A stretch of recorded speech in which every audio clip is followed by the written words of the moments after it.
J'en viens donc au contenu de cette introduction. L'enjeu d'aujourd'hui, c'est de parler du long terme, de l'avenir de la mobilité à long terme dans la ville et surtout dans l'agglomération de Liège, parce que c'est bien à l'échelle de l'agglomération que ça se passe, tout le monde l'aura remarqué. Il n'échappe à personne que la mobilité est devenue un problème. Aujourd'hui, la mobilité est une contrainte importante dans notre quotidien à toutes et tous. Se déplacer, quel que soit le mode de transport qu'on utilise, est devenu compliqué dans cette ville. Et on observe qu'il suffit d'un petit accroc dans le système pour que tout parte en sucette. Il suffit d'un accident sur le ring, il suffit d'un chantier un peu mal placé, il suffit d'une grève des bus, il suffit de quelque chose pour que la mobilité de toutes les citoyennes et tous les citoyens de cette ville s'en trouve sérieusement affectée. C'est un problème, mais ce n'est pas une fatalité. Ce n'est pas une fatalité. Comment est-ce que je peux vous dire ça ? Simplement en observant que dans pas mal d'autres villes en Europe, la situation a pu être substantiellement améliorée. Quand vous allez aujourd'hui en Suisse, aux Pays-Bas, au Danemark, dans beaucoup de villes allemandes, mais aussi dans beaucoup de villes du sud de l'Europe désormais, l'Italie, la France a fait des progrès assez incroyables en quelques décennies en matière de mobilité. Il n'y a pas de fatalité. On peut améliorer le transport public. On peut se donner l'objectif en 10 ans, 15 ans, d'avoir une modification très substantielle de nos conditions de déplacement. Il y a bien sûr pour ça des enjeux de gouvernance, des enjeux de gestion fine. Par exemple, veiller à ce qu'un bus et un train voient leur horaire coordonné pour que quand on arrive à la gare de Trot, le bus soit là au bon moment et inversement. Ça, c'est des choses évidemment essentielles. Ce n'est pas l'enjeu de la conférence aujourd'hui. Il y a aussi, ne nous en cachons pas, des enjeux d'infrastructure, de long terme et donc d'investissement. Et ça va plutôt être l'objet de la conférence du jour. Alors, en Wallonie, on est sous un plafond de plomb. On passe son temps, et d'ailleurs je ne doute pas que ça va être le cas aujourd'hui, à expliquer que ce n'est pas possible. There is no alternative. Il n'est pas possible de transformer notre ville. Tout investissement est tout de suite déraisonnable et irréaliste. Vous avez des Cassandres comme ça qui passent leur temps à répéter ça. Mais pourtant, je prends ici 4 exemples que j'aime bien parce que c'est des villes assez comparables à Liège en termes de taille. Bien sûr, on parle toujours de l'agglomération. La question de la ville, du découpage administratif est une question secondaire en matière de transport. Ce qui nous intéresse, c'est la taille du bassin de vie. Et donc, je prends ici Strasbourg, Grenoble, Nantes et Montpellier, 4 villes que vous connaissez. Ces villes ont, pour 3 d'entre elles, une population significativement inférieure à celle de l'agglomération de Liège. Nantes, c'est un tout petit peu plus gros. Et on a un réseau, je parle ici de l'infrastructure, qui est substantiellement supérieur. Alors, je vous propose un petit indicateur qui est le nombre de centimètres de tram par habitant. Et donc, en centimètres de tram par habitant, à Strasbourg, on est à 10,7, à Grenoble, à 9,6, à Nantes, à 6,6 et à Montpellier, à 14,7. C'est les champions, à Montpellier. Et à Liège, nous sommes à 1,9. Voilà la situation actuelle. Alors, vous verrez qu'au terme de cette conférence, je ne parviendrai pas à rattraper même Strasbourg, puisque mon objectif, c'est d'arriver à 4,3. Donc, c'est-à-dire encore substantiellement en dessous de ce qu'on peut observer dans une ville comme Montpellier, par exemple. Alors, vous allez me dire, tu as choisi tes 4 villes en fonction. Non, pas du tout. En fait, je me suis amusé à faire l'indicateur pour des dizaines de villes. Je ne vous ai pas fait le tableau ici, mais c'est convergent. Y compris dans des petites villes, par exemple Orléans ou Mulhouse ou Valenciennes, qui sont des villes, là, 2 fois plus petites que Liège, en termes d'agglomération. Pareil, on est sur des indicateurs entre 5 et 12 en général. Et donc à Liège, qu'est-ce qui se passe ? Nous avons des bouchons.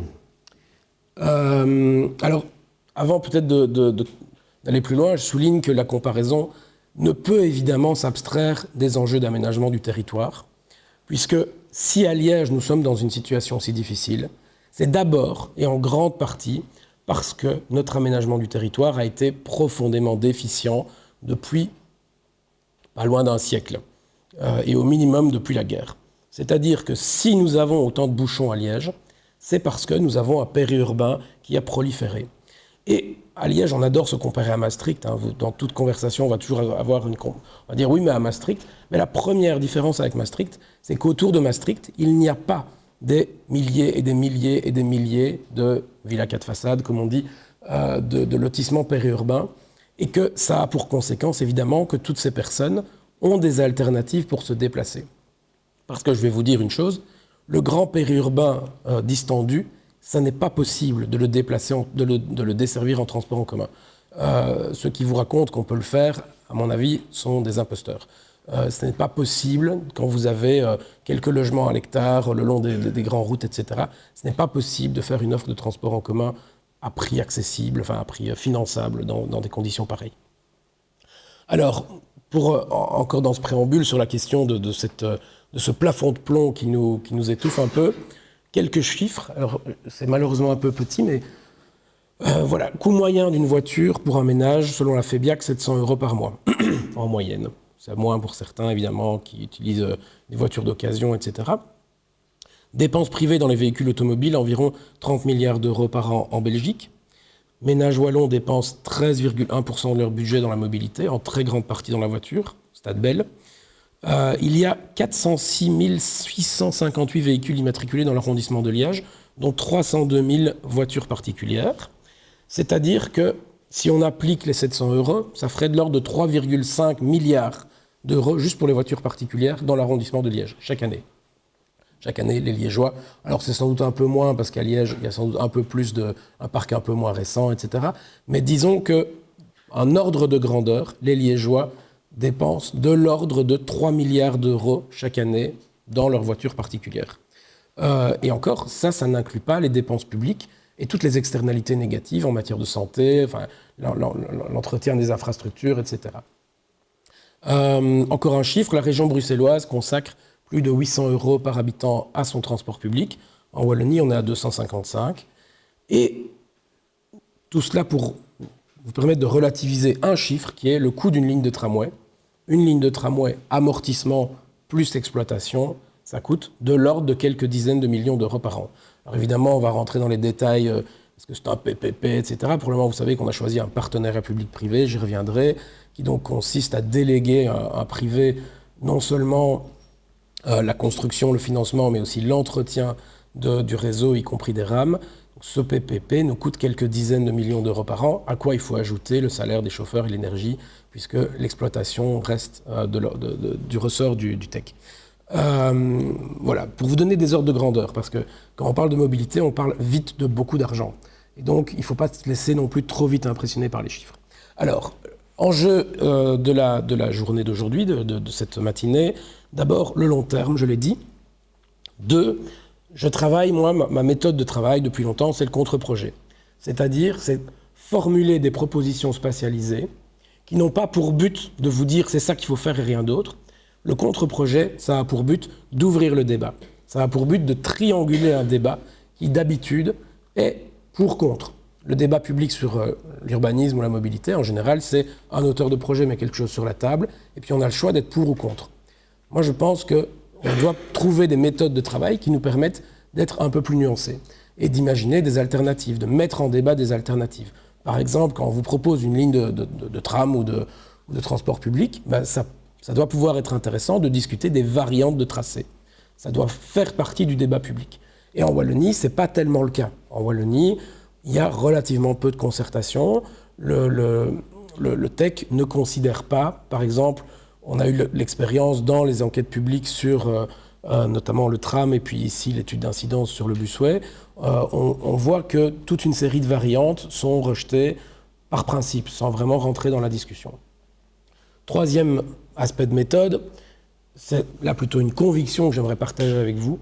Je pense que ce débat sur le transport public est fondateur par rapport à la construction d'une démocratie métropolitaine dont nous avons le plus grand et le plus urgent besoin. Je pense que c'est à l'échelle vécue, c'est-à-dire à l'échelle du bassin de vie, que doit se discuter et se décider l'organisation d'un réseau de transport public, pas à Namur. Ce n'est pas l'AOT qui doit décider de ce qu'on a besoin, c'est la démocratie métropolitaine. Et enfin, ce que je vais vous proposer aujourd'hui, c'est de commencer par définir des principes qui définissent ce qu'est un réseau souhaitable avant de rentrer dans la discussion du bout de gras. Il me semble très important de se mettre d'accord sur quelques principes fondamentaux, quelques principes qui guident l'action, et c'est ce à quoi j'arrive tout de suite. Ces 5 principes directeurs que je vous propose sont le maillage, l'intermodalité, la capacité, la planification et l'interopérabilité. Alors qu'est-ce que ça veut dire tout ça? J'y viens. Le maillage, ça veut dire tout simplement d'avoir un réseau qui se présente comme des mailles et donc qui relie des polarités proches les unes aux autres plutôt que d'avoir un réseau monocentré. C'est une vieille histoire, je raconte ça depuis 20 ans. Le réseau du tech, encore aujourd'hui, est largement un réseau monocentré, polarisé par la place Saint-Lambert et un petit peu par les Guillemins. Dans les métropoles qui fonctionnent, les exemples que je prenais tout à l'heure, les réseaux, y compris les réseaux structurants, ont tendance à proposer des mailles, c'est-à-dire des connexions de pôle périphérique à pôle périphérique. C'est un enjeu qui présente plusieurs atouts. D'abord, ça permet de faire émerger des polarités péricentriques. Et à Liège, on en a besoin. Aujourd'hui, on a un rapport de rivalité entre Liège et ses communes périphériques. Nous devons rentrer dans un rapport de partenariat avec elles. Par exemple, Seraing, Herstal, la gare d'Ans, mais aussi des polarités internes à la ville de Liège, comme le Sartillement ou comme Chênay, ont vocation à devenir des espaces, des hubs de mobilité. Deuxièmement, le maillage, ça crée un réseau plus robuste. Vous avez tous expérimenté aujourd'hui que quand il y a un problème sur le tram entre Guillemins et Saint-Lambert, c'est toute la mobilité qui est désormais affectée. Pourquoi? Parce qu'on a rabattu les lignes, on a fait 2 entonnoirs, un au-dessus et un en dessous. Et donc quand le tram, qui est vulnérable, et on le voit malheureusement, les accidents continuent, moins qu'au début, mais voilà, il y en aura sans doute encore un petit peu. Mais il peut aussi y avoir une manifestation, il peut y avoir, enfin plein de choses peuvent se passer. Le fait d'organiser le réseau en faisant tout dépendre d'un seul axe n'est pas robuste. On a besoin d'avoir des alternatives, de pouvoir emprunter d'autres tracés quand un tracé est hors service pour une raison ou l'autre. Et enfin, évidemment, un réseau maillé est un réseau qui améliore beaucoup de temps de parcours, en particulier pour les habitants de la périphérie, qui doivent circuler de périphérie à périphérie, et ça c'est important. Deuxième principe, l'intermodalité. Alors l'intermodalité, c'est le fait pour l'usager de ne pas avoir de différence entre les réseaux selon leur appartenance institutionnelle. Pour un usager, le train, le tram, le bus, et demain le téléphérique et autres, doivent faire partie d'un réseau unique. Le même titre de transport doit permettre de circuler alternativement. C'est le cas dans beaucoup de villes. Ça a été le cas jusqu'il y a peu à Bruxelles, c'était financé par Belliris. C'est vraiment un critère clé. Et donc le critère clé, c'est biétique, tarification et signalétique intégrée. Ça implique aussi de soigner les pôles d'échange.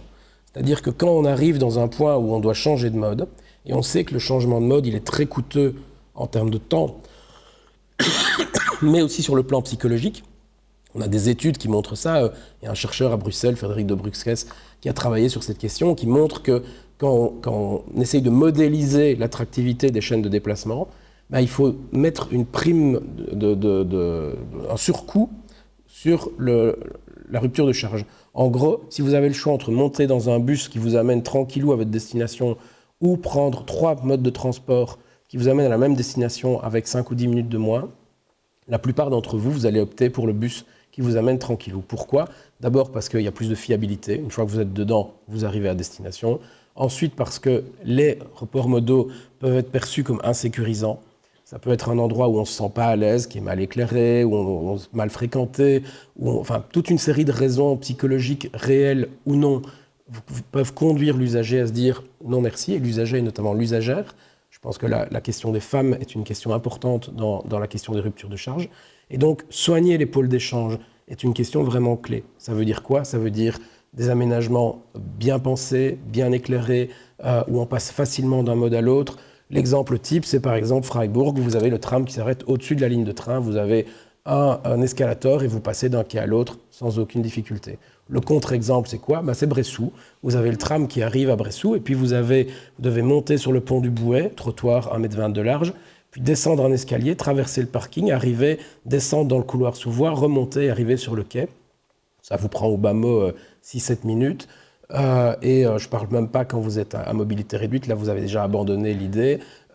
Et donc cette question des pôles d'échange est particulièrement... Et en matière d'intermodalité, je souligne aussi, mais je ne m'étale pas, sur la complémentarité avec le vélo et la trottinette, qui sont vraiment des éléments qui vont faire radier, qui vont augmenter la portée des équipements de transport public. Troisième critère clé, c'est la capacité. La capacité, c'est le fait de dimensionner nos infrastructures de transport en fonction des besoins. Alors, capacité, d'abord, pourquoi ? Pour prendre au sérieux ce que dit la Wallonie elle-même et ce que disent les pouvoirs publics de façon plus générale. On a de multiples déclarations, notamment dans le cadre des engagements pour le climat, etc., qui soulignent à quel point le report modal vers le transport public est un enjeu clé. Le transport aujourd'hui est le secteur le moins contrôlé en matière d'émissions de gaz à effet de serre. C'est par ailleurs un problème à plein d'égards en termes de balance commerciale, en termes de pollution, etc. Et donc tout le monde est d'accord pour dire qu'il faudrait aller vers un report modal. Dans la vision FAST, qui est le document régional de référence en la matière, on annonce qu'on veut multiplier par 2,5 la part modale du transport public urbain, et plus encore, est-il dit, dans les grandes villes. Donc je considère qu'on veut multiplier par 3 le transport, la part modale dans les grandes villes. Alors, vous êtes tous usagers probablement du bus, vous imaginez 3 fois plus de personnes dans votre bus, c'est juste pas possible. C'est juste pas possible à l'heure de pointe. Ça veut dire que nous avons besoin d'équipements plus capacitaires. Et je souligne ici que c'est problématique qu'une institution comme la région wallonne affirme un objectif aussi ambitieux, tout en ne donnant jamais et en aucune manière les moyens d'atteindre ne serait-ce que la moitié de cet objectif. Et donc, soit il faut donner des objectifs plus modestes, soit il faut mettre en place les conditions pour pouvoir l'atteindre. Je précise que la vision FAST est pour 2030, donc c'est demain. La capacité, c'est aussi la condition pour aller chercher de nouveaux publics. Aujourd'hui, le tech draine en grande partie des usagers dits captifs, c'est-à-dire des usagers qui n'ont pas ou peu le choix. Des gens qui n'ont pas de voiture, des étudiants, des gens qui sont trop âgés, toute une série de choses, toute une série de personnes qui sont dépendants du tech. Et d'ailleurs, on constate à une série d'occasions que le tech est bien conscient de cette situation et ne soigne pas ses usagers aussi bien qu'il le devrait. Si on veut obtenir le report modal, c'est-à-dire si on veut convaincre des gens qui ont une voiture de prendre le transport public, eh bien, il faut que les conditions de déplacement soient meilleures qu'elles le sont actuellement. On n'y est pas. Et là, il y a une citation que je cite à chaque fois, et donc vous n'allez pas y échapper, c'est celle de l'ancien maire de Bogota à qui on demandait si le progrès, c'était que tout le monde puisse avoir une voiture, et il répond non, le progrès, ce sera quand les riches, parce que les pauvres auront une voiture, et il répond non, le progrès, c'est quand les riches auront envie de prendre le transport public. Et effectivement, vous allez dans les villes qui fonctionnent bien, qui fonctionnent le mieux en Europe, des villes comme Hambourg, Zurich, Copenhague, etc., eh bien, les gens qui ont de l'argent utilisent le transport public dans ces villes. Voilà, et c'est pas un hasard. Enfin, la capacité est un outil de développement urbain, un levier de transformation de la ville. Et je parle ici notamment de l'axe de la transurbaine, le long duquel on a plusieurs dizaines de sites à enjeu et une dizaine de grands sites à enjeu, c'est-à-dire des endroits où la ville va se transformer dans les années qui viennent. Et on sait que si on met une ligne de transport public de grande capacité, avec un service de grande qualité, le long de ces sites, ils ne se développeront pas de la même manière que si on ne le fait pas. C'est-à-dire que si on va mettre un tram sur l'axe 2, et si on le dit maintenant, si on arrête de tergiverser, si on prend l'engagement de dire il y aura dans 10 ans un tram sur cet axe, on va produire une ville de meilleure qualité que si on ne le fait pas. Et c'est important. Une ville de meilleure qualité, ça veut dire quoi ? Ça veut dire par exemple moins de nappes de parking, des logements qui seront plus orientés vers le transport public, mais aussi vers les modes doux, parce que ça va ensemble. Quatrième principe, la planification. Le transport public, ça se pense à long terme. Tous les exemples probants sont des exemples où on a des planifications qui sont anticipées des décennies à l'avance. Là où ça fonctionne, là où le transport a réussi à produire des effets très positifs, on n'est pas dans une gestion à la petite semaine. Alors j'ai pris une photo des travaux de la jonction Nord-Midi, mais on pourrait en prendre beaucoup d'autres. Ce que je veux dire ici, c'est qu'on a beaucoup dans les débats à Liège un réflexe qui est « oui, mais occupez-vous d'abord des bus, et puis après on parlera de vos projets un peu fantasmatiques. » là. Cette réaction-là, elle est quotidienne. Moi, je l'endure en permanence sur les réseaux, et je la comprends. Je comprends que les gens soient épuisés, etc. Mais je leur dis que si on veut sortir structurellement des difficultés que nous rencontrons, nous devons aussi être dans l'anticipation. Ça implique une approche systémique. Il faut arrêter de penser les outils individuellement. Le transport, ça se pense à l'échelle d'une agglo, dans l'interaction entre les différents modes de transport, avec une pensée de l'urbanisme. Et enfin, il y a la nécessité d'un consensus politique relativement large. Quand chaque gouvernement détricote ce qui a été fait par le précédent, voire fout à la poubelle, comme on l'a fait récemment avec les extensions du tram, eh bien, ça produit beaucoup de dépenses pour peu de services. Et c'est ce qui se passe aujourd'hui sur les extensions du tram. Cette décision, elle est calamiteuse, elle a des conséquences graves, durables sur notre système de transport. Et donc là encore, on peut prendre des références, c'est-à-dire regarder simplement, par exemple, la Flandre, pourtant qui n'est pas forcément un endroit où il y a eu toujours un grand consensus politique. La Flandre a été capable de se doter d'une vision de transport public, notamment en matière ferroviaire, qui a produit des effets, des investissements plus intelligents, plus ciblés que ce qu'on a été capable de faire en Wallonie jusqu'à présent. Cinquième et dernier principe, l'interopérabilité. Alors là, c'est un terme un peu jargonnant. L'interopérabilité, ça veut dire quoi? Ça veut dire que nous avons besoin de systèmes qui soient compatibles entre eux. Nous avons besoin d'éviter de multiplier les standards techniques. Quand nous choisissons un standard technique, il ne faut pas en mettre 3 autres à côté. Là, nous avons choisi un standard technique, c'est celui du tram. Et donc, nous avons intérêt à utiliser ce mode. Intérêt pourquoi? Parce que ce soit en termes d'entretien, de formation du personnel, de gestion du matériel roulant, de marché de renouvellement de matériel, eh bien, c'est plus intéressant d'avoir un véhicule qui va circuler sur différentes voies plutôt que d'avoir un standard là, puis un autre là, puis un autre là. L'interopérabilité, elle permet aussi d'exploiter des services sur différentes lignes. Par exemple, je pense que nous avons besoin d'une ligne de la grande connexion nord. C'est-à-dire que le jour où on fera la 2e ligne de tram, on pourra faire une ligne qui fera Coron-Meuse-Anse ou Herstal-Anse. Une grande jonction nord, celle qui soulagera la rue Hors-Château, vous voyez, la rue du Palais. Celle qui permettra cette liaison qui est aujourd'hui tellement difficile entre Sainte-Marguerite-Buranville et Saint-Léonard-Coron-Meuse. Pour faire ça, nous avons besoin que ce soit évidemment le même standard technique. Nous avons aussi besoin que ce soit le même standard juridique.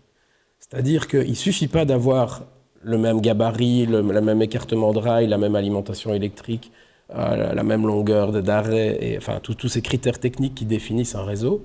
Nous avons aussi besoin que juridiquement, on ait le droit de faire circuler des rames sur les différentes parties du réseau. Et là, il faut dire une chose, c'est que le choix du PPP nous a sacrément compliqué la tâche. Parce que le PPP donne à un partenaire privé une large main sur l'usage du réseau qui lui a été concédé pour une petite trentaine d'années. C'est-à-dire que chaque fois qu'on va vouloir faire circuler des trams sur ce réseau, il va falloir négocier. Et c'est une partie de l'explication du fiasco de l'extension, puisque vous savez que les extensions vers Herstal et Seraing étaient en investissement public, en investissement classique.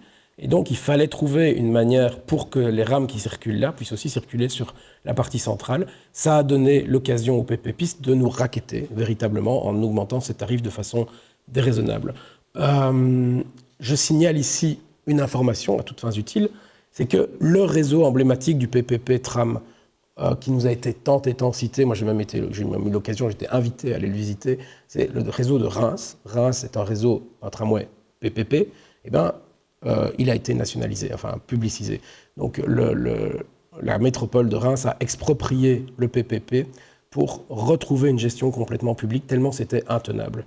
Je le signale à toutes fins utiles, je ne dis pas qu'on en est là à Liège, parce qu'évidemment tout ça coûte de l'argent. Alors, la question se pose je regarde un peu le temps, parce qu'évidemment je suis loquace, donc il va falloir que je me contraigne. Quand on parle de réseau, je fais une petite incise avant d'en venir à la mise en œuvre de ces quelques principes. La question se pose de où et à quel gabarit doit-on construire un réseau de transport? Parce qu'évidemment, tout le monde a envie de plein de trucs. Et dès que vous commencez à discuter de transport en commun, vous avez des centaines de gens qui viennent nous dire « Ouais, mais moi, j'aimerais bien un tram qui vienne jusqu'à Romsey parce que j'habite là et c'est trop cool, etc. » Bon, comment est-ce qu'on objective ce débat? Comment est-ce qu'on fait en sorte de définir là où on a réellement quel besoin? Alors, 4 approches. Première chose, les statistiques de fréquentation. C'est l'approche fondamentale du tech. Le tech réfléchit comme ça, il regarde son réseau, il regarde là où c'est saturé et il augmente parfois là où c'est saturé. C'est une approche intéressante et utile. Elle présente néanmoins deux difficultés.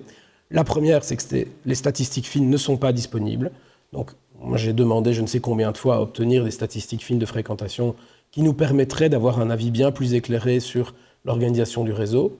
Impossible, secret d'État. Ça, c'est un réel problème. C'est un problème fondamental. On a même, dans le dernier rapport d'activité du TEC, fusionné les business units. Donc, on ne vous donne plus, dans le dernier rapport d'activité, le détail par... Déjà, le terme business unit, je passe là-dessus, mais on ne vous donne plus donc, les détails du TEC Liège-Verviers. On vous donne l'ensemble des chiffres à l'échelle de tout le réseau wallon. C'est absolument dramatique. Et ça témoigne d'un état d'esprit proprement scandaleux, de ne pas donner le détail. Et pour moi, le détail devrait être en open data, régulièrement publié, toutes les semaines. On devrait avoir les données, par exemple.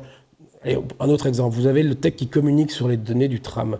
Eh bien, il vous donne un chiffre agrégé depuis le début. Ce qui serait intéressant, évidemment, c'est de voir l'augmentation semaine par semaine, de voir l'impact de différents événements urbains sur la fréquentation du tram. Est-ce que la foire augmente ou diminue la fréquentation, etc. C'est ça qu'on a besoin de savoir. Données non disponibles. Deuxième chose, évidemment, ces statistiques concernent les usagers actuels, par définition, pas les usagers potentiels. Ça, c'est un point essentiel. Deuxième aspect, la littérature scientifique, elle relie généralement densité et mobilité. Vous avez des quantités d'articles scientifiques qui disent, voilà, à partir de telle densité par hectare, ça commence à se justifier de mettre tel mode de transport. Le bus a autant, le tram a autant, le métro a autant, etc. Moi, ce que je vais vous proposer ici, c'est un petit exercice où je me suis amusé à pondérer cette densité à l'échelle des secteurs statistiques par le taux de motorisation. C'est-à-dire, j'ai ajouté un critère qui est la disponibilité des voitures individuelles, en considérant, vous pouvez critiquer cette démarche si vous le voulez, mais que les secteurs statistiques moins motorisés étaient a priori plus demandeurs de transport public. Troisième aspect, c'est l'approche métropolitaine qui consiste à identifier des grands attracteurs et essayer de les relier. Ça marche souvent assez bien. Beaucoup de lignes de tram ont été dessinées comme ça. On commence par identifier le grand hôpital de la ville, le campus, la gare, et puis on les relie entre eux. C'est une technique assez simple et assez fonctionnelle. Et puis la quatrième, qui est peut-être la plus intéressante, parce que le tram n'est pas uniquement un mode de transport, c'est d'identifier les perspectives de développement urbain, c'est-à-dire d'identifier les secteurs de densification et d'essayer d'imaginer comment le transport public et l'urbanisme peuvent se renforcer mutuellement, plutôt que d'être pensés de façon disjointe, comme c'est encore trop souvent le cas.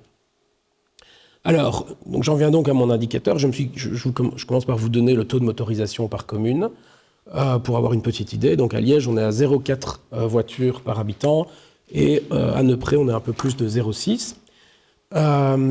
Et donc j'ai appliqué ça à la population pour avoir une demande de mobilité publique résidentielle brute, disons, ce qui vous permet d'observer que la demande de mobilité, elle est vraiment concentrée dans quelques communes. Et ça se traduit dans une carte qui donne ceci. C'est très simple. Plus c'est rouge, plus la demande de mobilité est forte. Donc ici, on est bien sur un indicateur qui consiste à prendre la population, à la diviser par 1 moins le taux de motorisation et à rapporter tout ça à la surface. Et donc, qu'est-ce qu'on observe ? Eh bien, on observe que le centre de Liège, particulièrement la rive droite, est en demande de mobilité. On a aussi un noyau au niveau, je ne sais pas si vous voyez, de Herstal. Seraing est également un pôle important, notamment les quartiers des hauteurs de Seraing, qu'il ne faut pas oublier. Ougré, il y a un pôle vers Saint-Nicolas qui est non négligeable.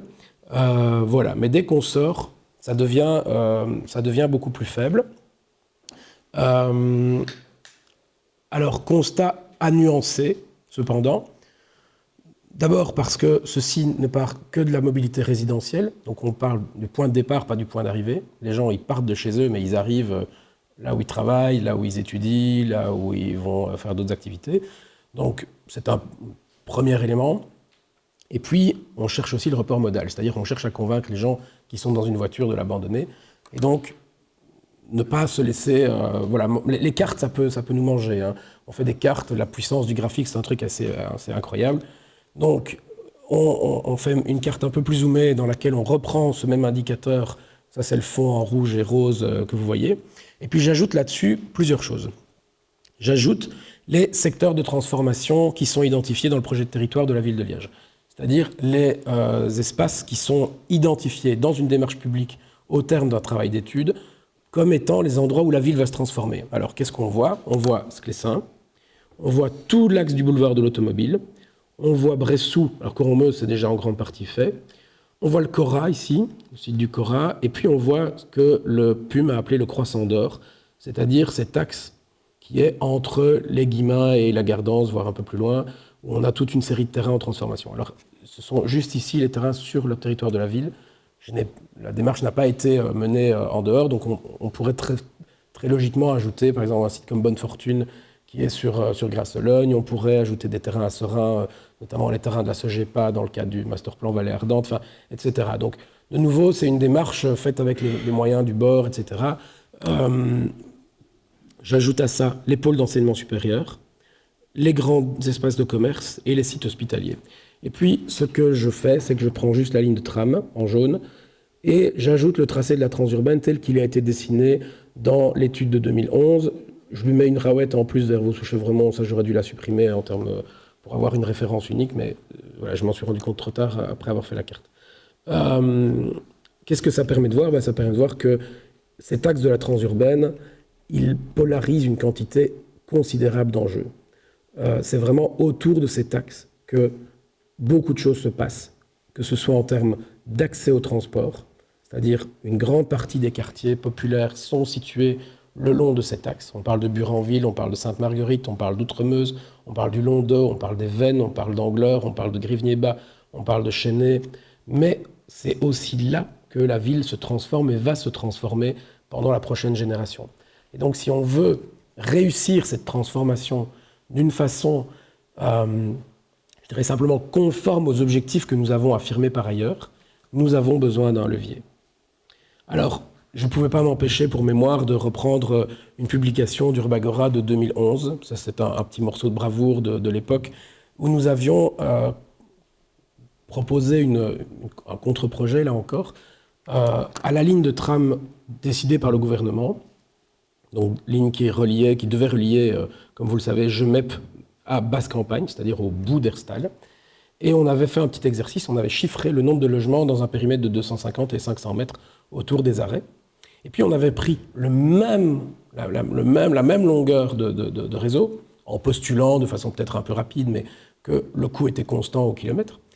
Et on avait chiffré un tracé alternatif, et on avait montré qu'il y avait plus de 2 fois plus de logements desservis dans l'option centrale.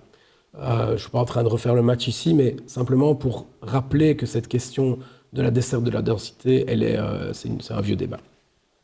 Alors nous en arrivons au dossier qui fâche, nous en arrivons au busway, puisque aujourd'hui la réponse que le TEC, le TEWE, le gouvernement wallon met sur la table, c'est le busway.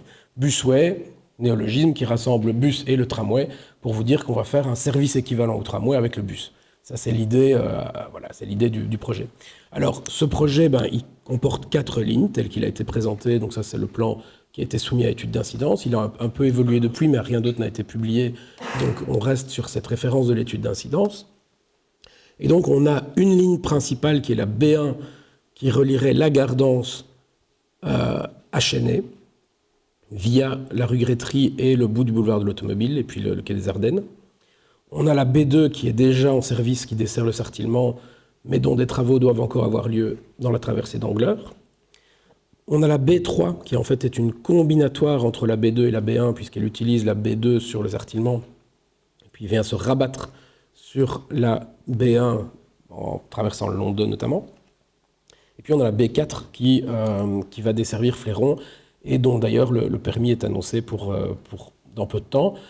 Sachant que la B4 est celle qui, à part à Fléron où il y a des aménagements, des transformations, ne présente quasiment aucun projet de transformation, puisque tout l'axe, notamment rue de Herve et rue de Robertmont, il y a juste l'aménagement d'arrêt. Donc déjà, on voit ici qu'il y a un peu un problème, c'est que si on annonce qu'on va faire un service équivalent à celui du tram, mais qu'en fait, sur un axe aussi important que celui de la Nationale 3, on ne prévoit aucun aménagement, eh bien, il y a quand même un petit souci. Alors, ce que je vous propose ici de faire, vous savez que je me suis exprimé à de nombreuses reprises de façon critique vis-à-vis du busway, et donc je ne doute pas que ça va peut-être susciter des débats. Ce que je vous propose, c'est d'appliquer mes 5 critères. Critère du maillage. Est-ce que le busway organise le maillage du territoire? Réponse non, puisque tout reste centré sur la place Saint-Lambert. Je propose un petit exercice mental. Allez de Chesnay au Guillemin en busway, vous avez 2 ruptures de charge. Une rupture de charge place Georgista et une rupture de charge au confluent. Et donc, vous n'avez pas, même pour les Guillemins, même la desserte de la rive droite depuis les Guillemins n'offre pas de maillage. Intermodalité, en partie. Donc, on a des pôles d'échange qui sont prévus à Chesnay et à Anse. À Anse, c'est encore très incertain. Certaines voies voudraient arrêter le busway 500 mètres avant la gare d'Anse. C'est pas une blague. J'ai eu une réunion cette semaine avec les chemins de la mobilité d'Anse qui fait face à cette demande de la part de la Wallonie, qui trouve que c'est trop compliqué d'amener le busway jusqu'à la gare et donc voudrait l'arrêter au bord de la sortie d'autoroute parce que quand même, ce serait plus facile. C'est pas une blague. Mais cette intermodalité reste très perfectible. Je pense notamment à l'absence de points de connexion à Quincampoix, où on a la possibilité de rouvrir un point d'arrêt. Catherine Schlitz est une porteuse de ce dossier depuis de longues années. Mais je pense aussi simplement à la desserte des Guillemins puis la rive droite, qui est vraiment un enjeu clé. Tous les gens qui habitent Grivnier, les Vennes, le Landau, etc., et qui doivent navetter, savent que rejoindre les Guillemins depuis la rive droite, c'est compliqué. C'est une question qui n'est pas du tout ici prise en compte. Capacité, non. Alors, la capacité du busway en version maximale, c'est-à-dire tribus plus fréquence maximale annoncée, on sera à 2400 usagers par heure et par sens. C'est beaucoup trop peu par rapport aux besoins déjà observés aujourd'hui, par exemple rue Grétry au niveau de la Médiacité ou au niveau de Fontainebleau. Et donc on est sur un projet qui est d'emblée sous-dimensionné et qui n'a pas beaucoup de capacité d'accroître, d'augmenter son offre. Donc on est sur une vision assez court-termiste de ce point de vue-là. Planification, est-ce que le projet anticipe la suite à long terme? Je réponds encore non, notamment parce que la tramification n'est pas anticipée. Pour quelle raison? Parce que la tramification supposerait d'avoir l'enlèvement des empêtrants pour pouvoir facilement mettre les rails, sinon il faudra tout recasser, et supposerait aussi d'avoir un tracé qui est conforme au tram, c'est-à-dire des rayons de giration, des pentes, des longueurs d'arrêt compatibles avec le tram. Ce n'est pas le cas. On a même été jusqu'à mettre des plantations, parfois, dans des courbes qui sont empruntables par le bus, mais pas par le tram. Et je vous laisse augurer de ce que ça signifie. Ça veut dire qu'on va avoir des débats parce que certains ne voudront pas abattre les bus, les arbres qu'on aura plantés à l'endroit même où il faudrait d'ores et déjà faire passer le tram. Et enfin, interopérabilité. Le busway rajoute un standard technique sur le réseau, rajoute d'ailleurs, vous le savez, un dépôt qui est très mal situé, qui est situé à Tiller, qui annonce de très nombreux kilomètres haut le pied, c'est-à-dire des kilomètres à vide. C'est un choix très étonnant, très discutable. Et donc, que fait-on? On imagine autre chose. Et la proposition que j'aimerais vous soumettre ici, elle comporte 5 éléments. Le premier, c'est de partir du rail. On a une infrastructure de transport public existante et largement sous-utilisée, c'est le chemin de fer.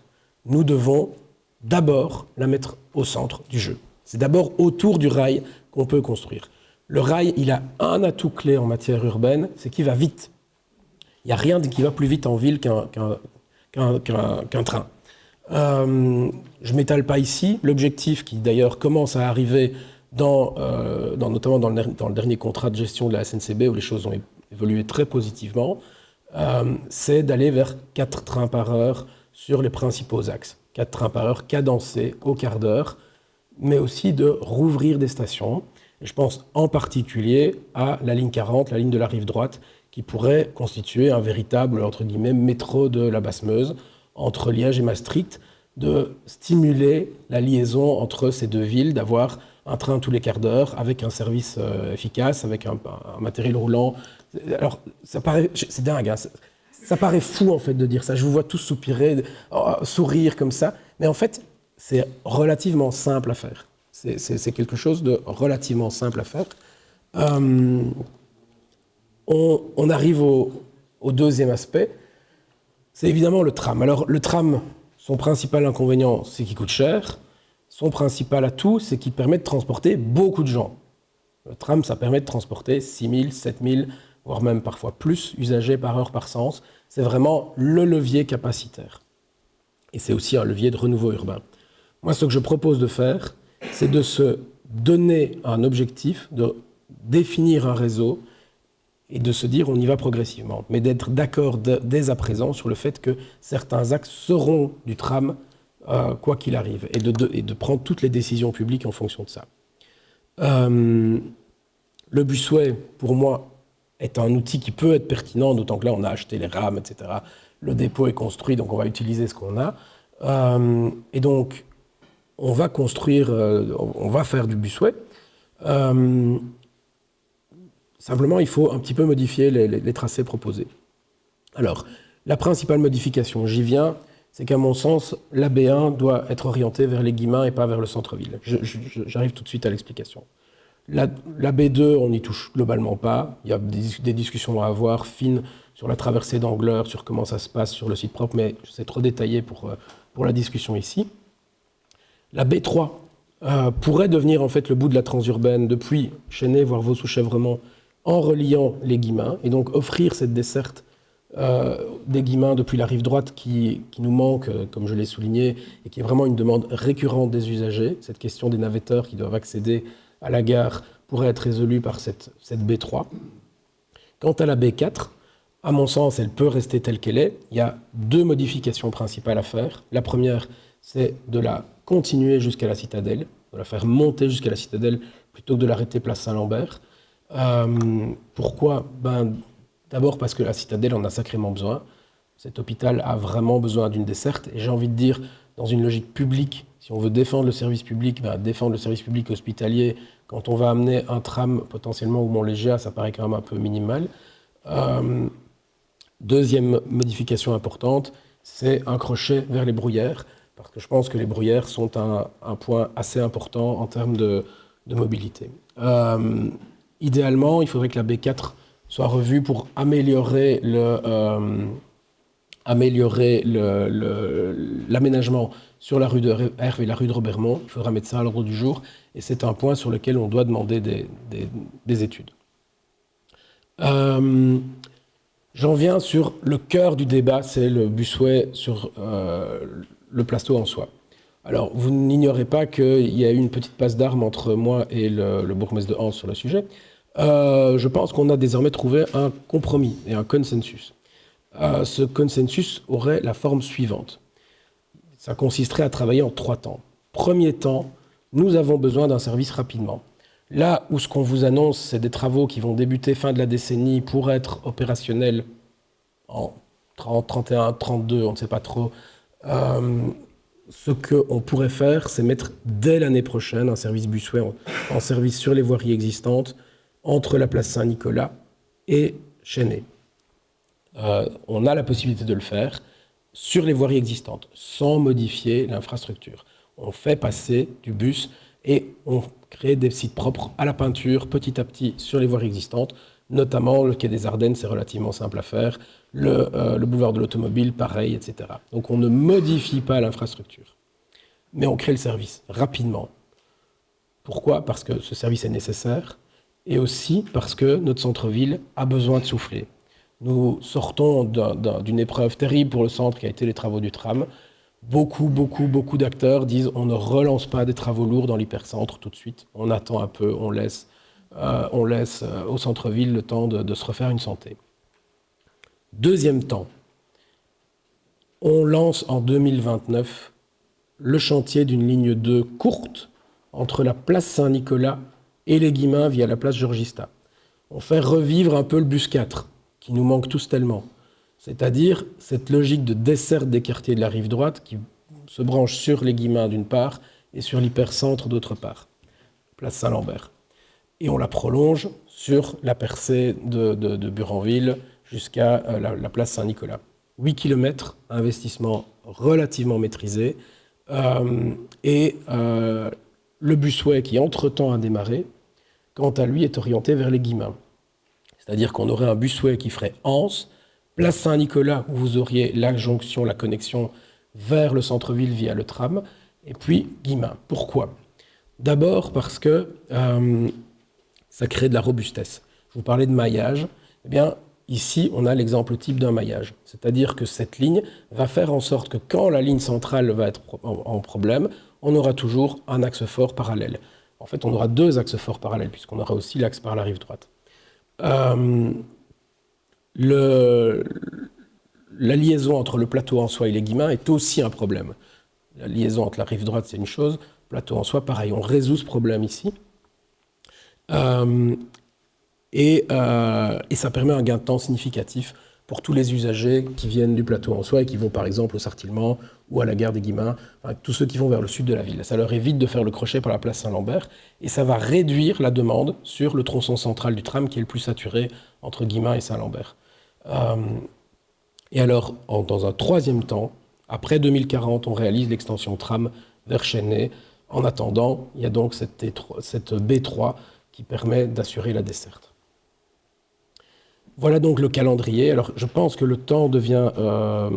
il est déjà 10h30. Donc, je vous enverrai les slides. Je ne vais pas rentrer trop dans le détail de tout, mais grosso modo, vous avez ici le calendrier qui est annoncé. Donc, le calendrier annoncé, c'est que le permis Busway en mode lourd tomberait cette année.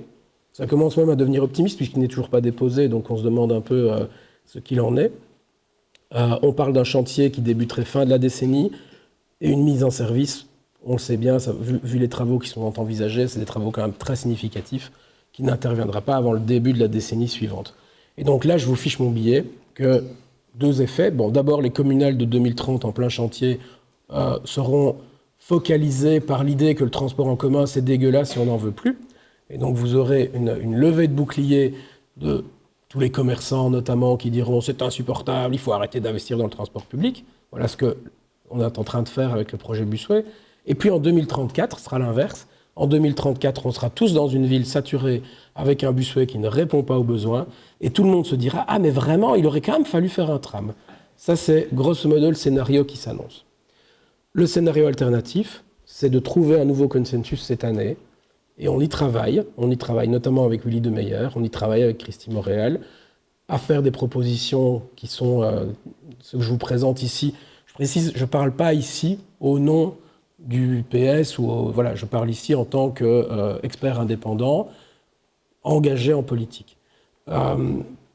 Mais ce que je constate quand même, c'est que le consensus est en train de se former.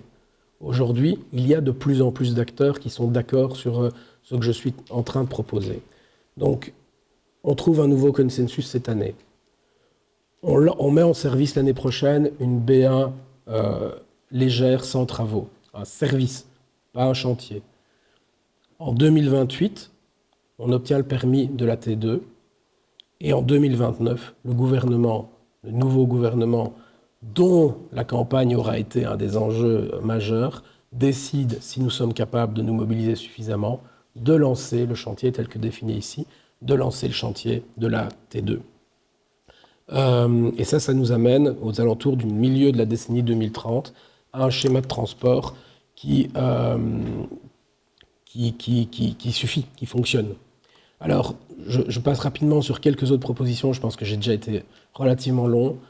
Des rocades bus sont nécessaires, relier les périphéries entre elles, Anse et Flémal, Anse, Serein et le Sartillement enchaîné, ça c'est déjà fait, mais monté jusqu'aux Bruyères, et puis une grande rocade nord entre Anse et Herstal. Le lien entre Herstal et les Bruyères est plus compliqué, mais je l'ai représenté quand même ici. Les téléphériques, alors il y a le vieux projet du téléphérique de Saint-Léonard, je pense qu'il est tout à fait pertinent et il reste d'actualité. Alors je note avec plaisir que le téléphérique fait son retour dans la campagne rectorale, puisque la rectrice Nissen propose la construction d'un téléphérique entre le pôle Sclessin-Ougré et le campus. On va y venir. Et alors je note là plutôt pour mémoire qu'il y a aussi une troisième liaison téléphérique qui pourrait être intéressante, mais je ne la reprends pas dans ma planification et dans mon budget. C'est une liaison entre Flémal, le Val-Saint-Lambert et le Bois de l'Abbaye. Voilà. Alors, avant de clôturer cette présentation, je rappelle quand même quelques évidences qui vont de soi, mais qu'il vaut mieux rappeler. La première, c'est qu'il n'y a pas de transport public sans une ville marchable. On ne fait pas de transport public si on n'a pas une qualité de déplacement pour les piétons autour des stations, des arrêts, des gares, etc. Et donc c'est un enjeu critique. Et c'est pour ça que dans la proposition que je défends, je propose de dédier 20% du budget à ce seul poste, c'est-à-dire créer des contrats d'axe, créer des passerelles, créer ce qui est nécessaire pour faciliter l'accès, notamment pour les PMR, aux infrastructures de transport public. 2, fiabilité, fiabilité, fiabilité. On n'en peut plus de ce réseau tech où le bus passe ou ne passe pas, on ne sait pas. Donc il est absolument indispensable d'aller vers un système où ce qui est annoncé à l'horaire est présent. Pouvoir compter sur le réseau est indispensable pour le quotidien. Des gens ont perdu leur emploi à cause du manque de fiabilité du tech. Et je ne parle même pas des gens qui avaient un rendez-vous médical critique depuis 6 mois et qui n'ont pas su y aller parce que le bus n'est pas passé. Et 3 bus ne sont pas passés en fait. Ils étaient là 1 heure à l'avance à l'arrêt, mais quand même 3 bus ne sont pas passés. Parce que ce jour-là, la créativité du tech avait décidé de ne pas faire passer de bus de toute la matinée sur cette ligne. Troisièmement, la tarification reste un enjeu. Alors, je ne rentre pas ici dans le débat sur le transport gratuit. Moi, philosophiquement, je reste convaincu que la gratuité du transport est souhaitable dans une société socialiste, c'est-à-dire qu'on mutualise le coût du déplacement. Pourquoi ? Parce que les externalités positives du transport sont tellement plus importantes et les externalités négatives de la voiture tellement que c'est une manière de compenser, aussi pour des raisons sociales. Mais je ne rentre même pas dans ce débat-là ici. Je pense que ce n'est pas vraiment accessible dans l'état actuel. Par contre, je pense qu'une tarification doit être attractive. Et aujourd'hui, nous sommes dans la situation où le ticket à Liège coûte plus cher que dans la plupart des villes européennes, où le service est 10 fois meilleur. Et ça, c'est quand même un truc de fou. Payer 3,30 € pour prendre un bus qui n'arrivera peut-être pas, c'est quelque chose qui n'est pas acceptable. Et donc, l'augmentation des tarifs que nous venons d'avoir en février est proprement délirante. Ce n'est pas normal d'avoir supprimé le tarif Next et de nous priver d'un tarif accessible, notamment pour les petits trajets en milieu urbain. Les urbains, ils ont besoin de petits trajets. On ne fait pas des déplacements de 15 km. Quand on est en ville, on fait des déplacements de 2 km. Et donc, ce n'est pas du tout normal d'avoir un tarif unifié intégré. Et enfin, la lisibilité de l'offre. Aujourd'hui, je pense qu'une partie du manque d'attractivité du réseau tech vient du fait que, malgré le fait qu'il vient d'être complètement refait, le plan du tech reste illisible. Moi, je l'ai montré à des visiteurs. Je trouve que je tiens une chambre d'hôte, donc je montre ce plan à des gens qui passent à Liège. Et alors, ils ne comprennent pas. Voilà. Et en fait, faire un plan de métro, c'est un savoir-faire qui existe, qui manifestement n'a pas atteint Namur à ce jour. L'application, pareil. La signalétique est incroyablement perfectible. Tout ce qui est la lisibilité, l'identification. Un truc très simple, par exemple. Quand vous sortez de la gare des Guillemins, si vous voulez aller dans les Vennes, moi ce que je fais toujours, vous avez différents quais où vous pouvez prendre un bus, par exemple. Voilà. Carte de synthèse, on y reviendra dans la discussion. Cette carte de synthèse, elle nous mène donc, comme je vous l'annonçais, à 4,3 cm de tram par habitant. Donc on est encore à plus de 3 fois moins qu'à Montpellier. Et alors, si j'ai le temps, est-ce que j'ai encore 5 minutes ? Oui. Je fais quelques zooms pour illustrer le propos, parce que au-delà des grands schémas, c'est, je crois, intéressant de rentrer dans les quartiers. Premier zoom, c'est Chênay. À Chênay, nous avons 4 axes qui se croisent. Nous avons le chemin de fer, nous avons la transurbaine, nous avons cette rocade potentielle qui desservirait Hambourg et les Bruyères, et puis nous avons la ligne historique de la vallée. Aujourd'hui, il y a un aménagement qui est prévu, c'est le projet Michel Desvignes à la gare. Ce n'est pas du tout gagné que cet aménagement permette de créer le pôle intermodal qualitatif dont nous avons besoin. Ce pôle intermodal, il suppose très basiquement, comme je l'ai dit, que les arrêts soient juste à côté les uns des autres. C'est-à-dire que le bus s'arrête devant la gare, qu'on puisse traverser la gare facilement. Par exemple, dans le projet des Vignes, il était prévu, pour vous donner une idée, que quand on est au Gravier, on commence par monter sur une passerelle haute avec des escaliers, puis on redescend de l'autre côté, puis on remonte des escaliers pour monter sur le talus, puis on redescend le plan incliné existant pour entrer dans le couloir sous voie, on devrait plutôt dire le boyau qui fait 2 mètres de large, pour remonter un escalier pour arriver sur le quai. C'est ce qui est prévu. Alors, j'ai obtenu, en me bagarrant fortement avec le collège, dans la délibération du collège que ça soit corrigé. Ça ne veut pas du tout dire que ça sera le cas. Il est écrit dans la délibération du collège que ça doit être corrigé, c'est-à-dire qu'on doit avoir un accès de plein pied continu depuis le gravier jusqu'au couloir sous voie. C'est vraiment un point de vigilance. Et je vous invite, Combali, à être particulièrement attentif à cet aspect, parce que c'est ce genre de choses qui vont déterminer la qualité, donc l'attractivité. Et donc concrètement, cet accès de plein pied, il suppose d'araser un talus sur 15 mètres. Hein. C'est pas entre le couloir, le plan incliné et l'endroit où le talus redescend, il y a peut-être 20 mètres, pas plus. Donc ça demande de retirer quelques milliers de mètres cubes de terre. Tellement peu de choses par rapport à ce qu'on a fait par ailleurs.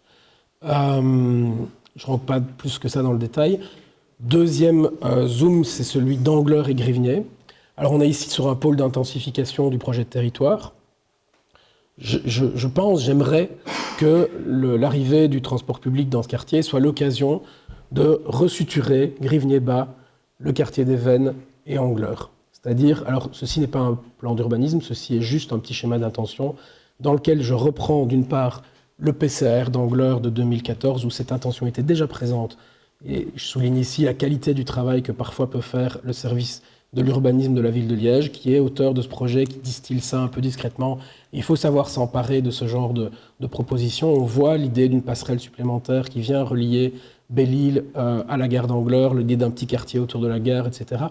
Mais donc pour moi, il y a vraiment une continuité piétonne et cycliste à tracer entre le cœur d'Angleur, la gare, Belle-Île en passant, cet immense site Boliden qui sera un jour reconverti, qui pourrait distribuer les circulations vers Grivnier-Bas, la place de la Liberté d'une part, et vers les Vennes d'autre part. Quincampoix, ça on travaille là-dessus pour le moment à Angleur. Quincampoix, c'est vraiment un exemple typique. On a 3 axes importants qui passent aujourd'hui, qui sont présents. Là, il n'y a rien. Voilà. On a l'axe de la T1 qui passe au Val-Benoît. On a la 125A, donc la ligne ferroviaire qui dessert Seraing, qui passe à Quincampoix sans s'y arrêter. Il n'y aurait strictement aucune contre-indication à faire s'arrêter de train. Il n'y a pas de problème de sillon, il n'y a pas de problème de... Voilà. Et le mieux, c'est que les quais ont été construits. L'ancien directeur du district sud-est d'Infrabel a mis en place les ailes en béton les quais sont formés, donc il suffit de terminer l'aménagement, le couloir sous voie est toujours là, donc réouverture de l'arrêt à coût minimal, quelques centaines de milliers d'euros, c'est rien du tout pour un projet ferroviaire. Et puis on a la B2 qui passe au théâtre de Verdure. Le problème, c'est que ces 3 axes sont complètement isolés les uns des autres par des césures urbaines, par la Meuse, par le mur anticru, par le faisceau ferroviaire de Quincampoix. Et donc, ce qu'il faut faire ici, et quand je vous parle des piétons, concrètement, c'est ça que ça veut dire. On ne doit pas uniquement rouvrir des arrêts sauvagement, il faut penser la manière dont ces arrêts peuvent communiquer entre eux et se renforcer mutuellement. Et donc, moi j'imagine qu'on a besoin de 2 choses. C'est d'une part d'un passage sous voie. Le détour par le viaduc est trop long et trop insécurisant. Un passage sous voie piéton, cycliste, accessible PMR de plein pied, qui relie le cœur d'Angleur, son Athénée, son centre sportif, sa mairie de quartier, ses services, ses commerces, etc., à Quincampoix. C'est d'abord un projet social de base pour désenclaver le quartier de Quincampoix, mais ça permet aussi de doubler ou de tripler le nombre de personnes susceptibles de prendre le train à Quincampoix, donc de convaincre la SNCB de rouvrir ce point d'arrêt. Et alors, dans l'idéal, on créerait également une passerelle entre le Val-Benoît et Quincampoix, qui là va venir faire se renforcer l'un l'autre. Il y a environ 600 mètres entre les 2 points d'arrêt. C'est un petit peu long pour un point d'intermodalité, mais ça devient très attractif quand, par exemple, vous êtes... Imaginons qu'on a une ligne de la Basse-Meuse, une longue ligne de la rive droite, qui fait 8 visées par la rive droite, et qui s'arrête là. Combien de travailleurs du Val-Benoît vont être intéressés de traverser la passerelle, de traverser Quincampoix et d'aller prendre leur train là pour aller à Hermal-sous-Argenteau, à Visé, peut-être à Maastricht directement, ou de l'autre côté, à Flémal, à Huy, etc. Et à l'inverse, les habitants de Quincampoix, qui aujourd'hui souffrent dramatiquement de la réorganisation du réseau de bus, c'est un des quartiers les plus touchés, un des quartiers qui étaient déjà les plus en difficulté, à qui on a vraiment mis la tête sous l'eau.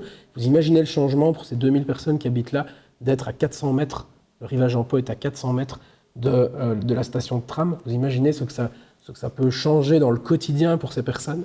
Voilà. Et donc, les transports c'est bien, les déplacements piétons autour des transports c'est au moins aussi important.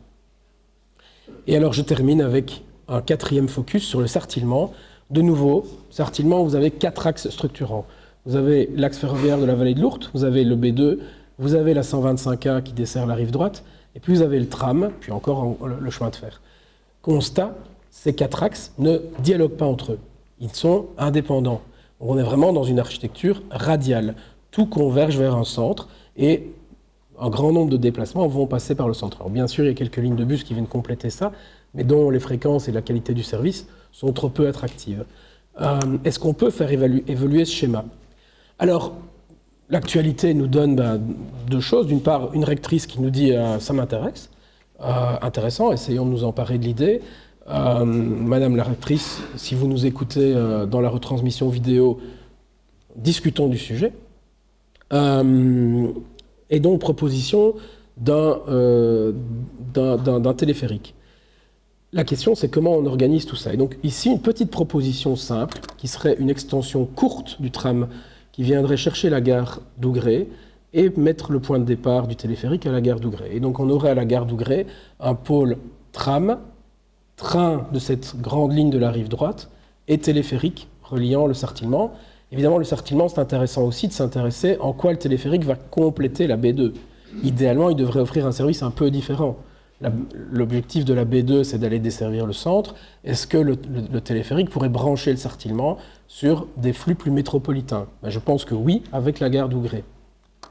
Ensuite, on pourrait faire un arrêt au Haut-Fourneau.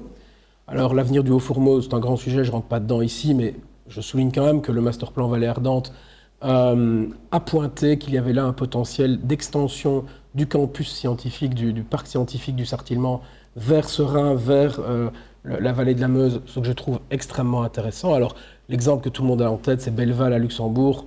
On ne fera certainement pas quelque chose d'aussi qualitatif, mais en tout cas, réfléchir à une manière dont l'université pourrait prendre pied dans la vallée autour du Haut-Fourneau, ça me semble une démarche extrêmement intéressante dont le téléphérique pourrait être la manifestation, la concrétisation. Et puis, on dessert le parc scientifique, peut-être tout près de Technifutur, dont les stagiaires souffrent tellement, à marcher sur des bouts de trottoir, des accotements tous les matins dans la pluie pour rejoindre leur lieu de formation, le campus, le CHU, et puis on pourrait l'attirer jusqu'à la gare de Tilff. Et là, on relie ces 4 axes entre eux, on maille le réseau. Voilà, et donc ça pourrait augurer d'une ligne de tram qui vient desservir toute la rive droite de Serein à travers le boulevard urbain pour revenir vers Gemep et de nouveau jouer ce rôle de maillage plutôt que d'avoir des lignes parallèles les unes à côté des autres. Je pense que chaque personne qui utilise le transport en commun se représente assez facilement comment ce maillage peut changer sa vie par rapport à ces logiques où on est dans des grandes lignes parallèles. Voilà, les finances, on pourra rentrer dans la discussion. Quand la Meuse m'a interrogé sur le sujet, moi j'ai dit 2 milliards. Ici, en chiffrant les ordres de grandeur des principaux projets, je suis à 1,5 milliard. À discuter. Alors comment est-ce qu'on finance ça ? On finance ça.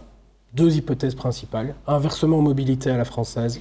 Il rapporterait de l'ordre de 500 millions d'euros par an en Wallonie, sur la même base fiscale. 500 millions d'euros redistribués, ça nous fait de l'ordre de 150 pour Liège, dont 50 pour l'exploitation. Ça laisse 100 millions par an pour payer les investissements. C'est payé en 15 ans, avec ce versement transport. Deuxième hypothèse, un fonds fédéral pour la transition. On supprime 50% de l'avantage fiscal sur les voitures de société. Coût 5 milliards d'euros par an. Ça nous permet de dégager une enveloppe annuelle de 2,5 milliards, de nouveau répartie au prorata de la population sur les sociétés de transport localement. Ça dégage 250 millions d'euros par an pour la province de Liège. Donc là, c'est encore plus rapide. C'est 2 solutions qui sont combinables entre elles. Alors j'entends déjà, oui, mais les Flamands ne voudront pas, oui, mais on ne peut pas. Alors ça, c'est vraiment ce qu'on appelle une croyance autolimitante. Je pense qu'en Flandre, il y a énormément de gens qui seraient d'accord avec ça. Il y a des gens qui défendent cette idée. Et puis surtout, quand on fait de la politique, quand on essaye de défendre le bien commun, si on s'interdit a priori de défendre ses idées au motif qu'on a des adversaires qui ne seront pas d'accord, eh bien les amis, il vaut mieux aller directement en maison de retraite, ce qui n'est pas encore mon cas. Et donc, on peut aussi parler de péage urbain. Pour moi, c'est une hypothèse de repli non à l'ordre du jour. Et puis surtout, et je termine là-dessus vraiment, la métropole, à mon sens, est le levier. C'est-à-dire que partout, pourquoi la France a tellement réussi à changer, parce qu'elle s'est dotée d'outils métropolitains, de métropole, et le transport public, ça rapporte de l'argent. Investir 1 euro d'argent public, on a des études qui montrent que ça en rapporte 3, 4 ou 5. C'est-à-dire que c'est un endettement légitime. S'endetter pour investir dans le transport public, même si on n'a rien de tout ça, même si on n'a ni versement transport, ni fonds fédéral de transition, investir, s'endetter au niveau d'une métropole pour investir dans le transport public, c'est une approche qui va générer des recettes fiscales par la suite, et donc qui permet d'envisager cette façon de financer aussi le transport public, peut-être là à un peu moindre échelle que ce que j'envisageais, mais quand même dans des proportions significatives. Et donc je vous remercie beaucoup pour votre attention, j'ai été un peu trop long, mais vraiment merci pour votre attention.